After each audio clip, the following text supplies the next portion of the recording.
ಅಣ್ಣ ಅಣ್ಣ ನಾಳೆ ನಿಮ್ ಬಡ್ಡೆ ಐತಣ್ಣ, ಏನ್ ಆಫರ್ ಇಲ್ಲ ಅಣ್ಣ? ಆಫರ್ ಅಣ್ಣ ಅಣ್ಣ ಕೊಡ್ತಾರ ಅಣ್ಣ. ಏನ್ ಆಫರ್ ಅಣ್ಣ? 1000 ರೂಪಾಯಿ 5 ಶರ್ಟ್ ಕೊಡ್ತಾನ. 1000 ರೂಪಾಯಿ ಹಿಂದನು ಯಾರು ಕೊಟ್ಟಿಲ್ಲ. ಐದಣ್ಣ? ಹುಡುಗ್ರು ಇಲ್ಲ ಆಫರ್. ಹಾ ಅಣ್ಣ. ಟೈಮ್ ಸಾಲ ಕೊಡ್ಲಕತ್ತಿಲ್ಲ. ವಿಡಿಯೋದಾಗ ತೋರಿಸ್ತೇನೆ ನೋಡು. ಬರೀ ತೋರ್ಸಣ. ನೋಡೋಣ, ಬರೀ ಹಿಂದನು ಕೊಟ್ಟಿಲ್ಲ, ಮುಂದೆ ಯಾರು ಕುಡುದು ಇಲ್ಲ. 1000 ರೂಪಾಯಿ 5 ಹಾ ಅಣ್ಣ. ನೋಡ್ ಬರೀ ಹಂಗ. ಏನ್ ಅಣ್ಣ ಏಕ್ ನಂಬರ್ ಅವಲ್ ಶರ್ಟ್? ಸಾಧಾರಣನು ಅಲ್ಲ, ಸ್ಟ್ಯಾಂಡರ್ಡ್ ಇದ್ರಿ. ನೋಡ್ ಬರೀ ಹೆಂಗದ ನೋಡ್ ಹೆಂಗ. ಹಾ ಅಣ್ಣ. 1000 ರೂಪಾಯಿ 5 ಐದಣ್ಣ? ಯಾರಿಲ್ಲ. ಟಿ ಶರ್ಟ್ ನು ಕೊಡಲ್ಲ ಯಾರಿ. ಹಾ 400 ರೂಪಾಯಿ ಒಂದ್ ಕೊಡ್ಲತ್ತ ಟಿ ಶರ್ಟ್. ಹಾ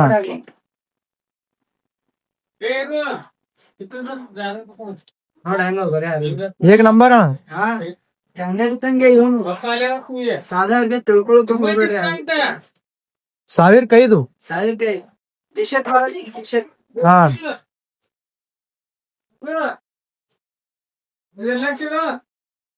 ನೋಡು ಹಾ ಏಕ್ number? Balaji main sir visit ಮಾಡ್ರಿ. ಇರಲಿ 2 ದಿವಸ ಆಫರ್. 13, 14 ಇರ್ಲಿ. 15ನೇ ತಾರೀಕಿಗೆ ಒಂದು ಕೊಡಲ್ಲ. 3 ದಿವಸ ಆಫರ್ ಐತಿ. 14ನೇ ತಾರೀಕಿಗೆ ಬರ್ಡೇ ಐತಿ. ಅದ್ರ ಸಂಬಂಧ ಆಫರ್ ಕೊಡಾಕತ್ತೀನಿ. ಪಟ ವಿಸಿಟ್ ಮಾಡ್ರಿ. Shop location Ballolli Vijapura road highway touch. ನಮಸ್ಕಾರ.